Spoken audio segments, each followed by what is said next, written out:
जिंदगी में उतार चढ़ाव का रहना बहुत ज़रूरी है, क्योंकि ईसीजी में भी सीधी लाइन का मतलब डेथ होता है। ऐसा कहना है एक महान भारतीय उद्योजक, पद्म भूषण, पद्म विभूषण श्री रतन टाटा जी का, जिन्होंने अपने देश और देश के लोगों के हित के लिए नीति मूल्यों को जी जान से संभालते हुए टाटा ग्रुप को बड़ा किया। आज की इस वीडियो में हम रतन टाटा के जीवन को करीब से जानने की कोशिश करेंगे।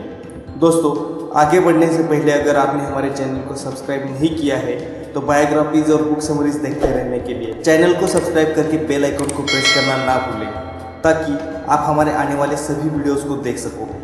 रतन टाटा का जन्म 28 दिसंबर 1937 में बॉम्बे, जो आज का मुंबई है, उसमें एक पारसी फैमिली में हुआ। उनके पिता का नाम नवल टाटा था और माँ का नाम सोनू टाटा था। रतन टाटा ने अपनी शुरुआती पढ़ाई cathedral and John Connon school Mumbai और बिशप कॉटन स्कूल शिमला से की। 1948 में जब रतन टाटा 10 साल के थे तब उनके माता पिता का डाइवोर्स हो गया, जिसके कारण रतन टाटा को उनकी ग्रैंडमदर ने संभाला।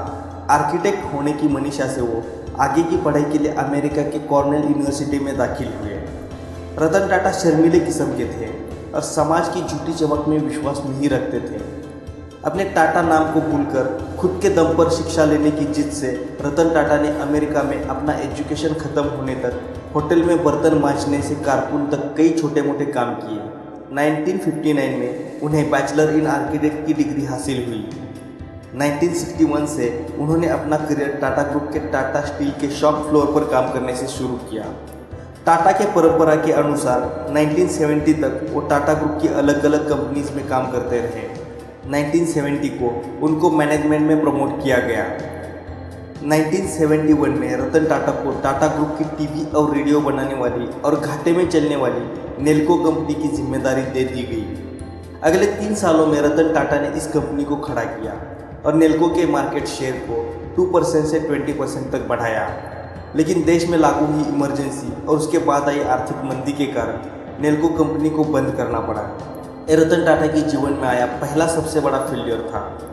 1975 में रतन टाटा ने हार्वर्ड यूनिवर्सिटी से मैनेजमेंट की डिग्री हासिल की। 1977 में रतन टाटा को टाटा ग्रुप के एक्सप्रेस मिल इस कंपनी की बागडोर सौंपी गई, जो कि बंद होने के कगार पर थी। रतन टाटा ने इस कंपनी को फिर से खड़ी करने के लिए मैनेजमेंट से कंपनी में 50 लाख रुपयों की इन्वेस्टमेंट करने का प्रस्ताव रखा, लेकिन मैनेजमेंट ने इस प्रस्ताव को ठुकरा दिया। जल्द ही ये कंपनी भी बंद हो गई। रतन टाटा के जीवन में एक दूसरा बड़ा फेलियर था, लेकिन इससे रतन टाटा ने बहुत कुछ सीखा। 1981 में रतन टाटा को टाटा इंडस्ट्रीज का अध्यक्ष बनाया गया। 1991 में जे.आर.डी. टाटा के द्वारा रतन टाटा को टाटा ग्रुप का चेयरमैन बनाया गया, जिसके बाद टाटा ग्रुप और तेज़ी से बढ़ने लगा। टाटा पहले से ही कमर्शियल और पैसेंजर व्हीकल बनाती थी, पर आम इंडियन का कार का सपना पूरा करने के लिए रतन टाटा ने 30 दिसंबर 1998 में पूरी तरह से इंडिया में बनी लग्जरी कार इंडिका लॉन्च की। रतन टाटा का यह ड्रीम प्रोजेक्ट था और इसको पूरा करने के लिए उन्होंने बहुत मेहनत की थी, लेकिन ऑटो एनालिस्ट ने इस कार को बुरी तरह से क्रिटिसाइज़ किया और जिसका नतीजा टाटा इंडिका की सेल पर हुआ। टाटा इंडिका को मार्केट से अच्छा रिस्पॉन्स नहीं मिला और 1 साल के अंदर अंदर टाटा इंडिका फ्लॉप हो गई, जिससे टाटा मोटर्स को बहुत नुकसान हुआ। जिसके बाद रतन टाटा को अपने फैसले को लेकर तमाम आलोचनाओं का सामना करना पड़ा। तब कुछ करीबी लोगों और इन्वेस्टर्स द्वारा रतन टाटा को इंडिका की वजह से हुए नुकसान की पूर्ति के लिए अपना कार व्यापार किसी और कंपनी को बेचने का सुझाव दिया। चूँकि कार लॉन्च करने की योजना रतन टाटा की स्वयं की थी और उससे नुकसान हुआ था, तो रतन टाटा ने यह सुझाव ठीक समझा। वो साझेदारों के साथ अपनी कार कंपनी बेचने का प्रस्ताव फोर्ड कंपनी के पास लेकर गए। फोर्ड कंपनी के साथ रतन टाटा और उनके साझेदारों की मीटिंग करीब 3 घंटे तक चली। फोर्ड कंपनी के चेयरमैन बिल फोर्ड का रतन टाटा के साथ व्यवहार रूखा था। बातों बातों में बिल फोर्ड ने रतन टाटा से कहा, अगर तुम्हें कार बनानी आती नहीं थी तो तुमने इस बिजनेस में इतने पैसे क्यों डाले? एक कंपनी खरीद कर हम तुम पर बहुत बड़ा एहसान कर रहे हैं। यह बात रतन टाटा को दिल पर लगी। वो रातों रात अपने पार्टनर के साथ डील छोड़कर वापस चले आए। पूरे रास्ते वे मीटिंग में हुई उस बात के बारे में सोचकर अपमानित सा महसूस कर रहे थे। उन्हें अब अपने सक्सेस से बिल फोर्ड को जवाब देना था। वापस जाकर रतन टाटा ने अपना पूरा ध्यान टाटा मोटर्स पर डाल दिया। सालों तक रिसर्च करी और अपनी पूरी जान लगाकर इंडिका का नया वर्जन इंडिका V2 लॉन्च किया। कुछ ही वर्षों में शुरुआती झटके खाने के बाद रतन टाटा का कार बिजनेस एक अच्छी खासी लय में आगे बढ़ने लगा और बेहद मुनाफे का व्यवसाय साबित हुआ। वहीं दूसरी तरफ फोर्ड कंपनी अपने जगुआर और लैंड रोवर की वजह से घाटा झेल रही थी और 2008 के आते आते दिवालिया होने के कगार पर पहुंची। उस समय रतन टाटा ने फोर्ड कंपनी के सामने उनके लग्जरी कार जगुआर और लैंड रोवर के खरीदने का प्रस्ताव रखा, जिसे बिल फोर्ड ने खुशी खुशी स्वीकार किया। बिल फोर्ड बिल्कुल उसी तरह अपने साझेदारों के साथ टाटा समूह के मुख्यालय पर पहुंचे जैसे कभी रतन टाटा बिल फोर्ड से मिलने उनके मुख्यालय गए थे। रतन टाटा ने जगुआर और लैंड रोवर ब्रांड $2.3 बिलियन में फोर्ड कंपनी से खरीदा। इस बार भी बिल फोर्ड ने वही बात दोहराई जो उन्होंने पिछली मीटिंग में रतन टाटा से कही थी, बस इस बार बात थोड़ी पॉजिटिव थी। बिल फोर्ड ने रतन टाटा से कहा, आप हमारी कंपनी खरीद कर हम पर बहुत बड़ा एहसान कर रहे हैं। आज जगुआर और लैंड रोवर टाटा समूह का हिस्सा है और बाजार में बेहतर मुनाफे के साथ आगे बढ़ रहा है।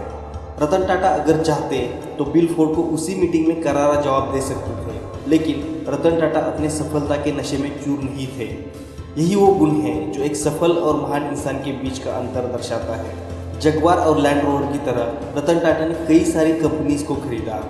सन 2000 में टाटा ने कनाडा की tea bags inventor company Tetley को खरीदा और दुनिया की सबसे बड़ी टी बैग्स बनाने वाली कंपनी बन गई। किसी भी इंडियन कंपनी की फॉरेन कंपनी को टेक ओवर करने वाली ये सबसे बड़ी डील रही। 2004 में साउथ कोरिया की टेवू कमर्शियल व्हीकल को रतन टाटा ने खरीदा, जिसका नाम बाद में टाटा टेवू कमर्शियल व्हीकल रखा गया। 2007 में टाटा ने लंदन के कोरस ग्रुप को खरीदा, जो कि एक स्टील कंपनी थी, जिसका नाम बाद में टाटा स्टील यूरोप रखा गया। 2008 में स्कूटर पे घूमने वाले मिडिल क्लास लोगों का खुद का कार का सपना पूरा करने के लिए रतन टाटा ने 1 लाख रुपए में मिलने वाली टाटा नैनो कार बनाई। शुरू में इस कार को अच्छा रिस्पांस मिला, लेकिन बाद में एक चीप कार ऐसी इसकी इमेज बनी जिससे टाटा नैनो फ्लॉप हो गई। इंटरनेट की पावर को जानते हुए रतन टाटा ने कई सारी ऑनलाइन पोर्टल्स में निवेश किया, जैसे कि Ola cabs, Paytm, Xiaomi, Snapdeal, Zivame, कैशकरो.com, फर्स्ट क्राई, लेंसकार्ट, कारदेखो.com, क्याजुंगा, Blue Stone, Urban Ladder, etcetera etcetera. 28 दिसंबर 2012 को 75 साल की उम्र में रतन टाटा ने टाटा ग्रुप के चेयरमैन पद से इस्तीफा दिया और साइरस मिस्त्री को चेयरमैन बनाया। बाद में रतन टाटा ने साइरस मिस्त्री को चेयरमैन पद से हटाया, जिसके कारण उन पर तानाशाह होने का आरोप लगा, जो कि गलत था। इस टॉपिक के ऊपर हम दूसरी वीडियो में विस्तार से बात करेंगे। रतन टाटा आजीवन कुंवारे रहे। उन्हें किताबों और जानवरों से ज़्यादा लगाव है और वो उनके 2 कुत्तों के साथ कुलाबा के एक फ्लैट में रहते हैं। टाटा ग्रुप की परंपरा की तरह रतन टाटा ने नीति और मूल्यों को पालते हुए अपने 21 साल के करियर में टाटा कंपनी का रेवेन्यू 40 गुना और प्रॉफिट 50 गुना से बढ़ाया। आज टाटा ग्रुप की 100 से ज़्यादा कंपनीज है जो 150 से ज़्यादा देशों में ऑपरेट करती है और जिसमें 7 लाख से ज़्यादा एम्प्लॉयज़ काम करते हैं। देश के प्रति जिम्मेदारी और प्यार के लिए टाटा ग्रुप अपने प्रॉफिट का 66% हिस्सा देश को डोनेट करती है। रतन टाटा को कई सारे पुरस्कारों से नवाजा गया, लेकिन साल 2000 में पद्म भूषण और साल 2008 में पद्म विभूषण, जो भारत का दूसरा सबसे बड़ा पुरस्कार है, उससे रतन टाटा को नवाजा गया। दोस्तों, ये थी रतन टाटा की कहानी। दोस्तों, अगर आपको ये कहानी अच्छी लगी है तो इस वीडियो को लाइक करें, अपने व्यूज़ कमेंट करें, अपने दोस्तों के साथ इस कहानी को शेयर करें और मोटिवेशनल वीडियोस, बायोग्राफीज और बुक समरीज देखने के लिए हमारे चैनल को सब्सक्राइब करना ना भूलें। Finally, thanks for watching.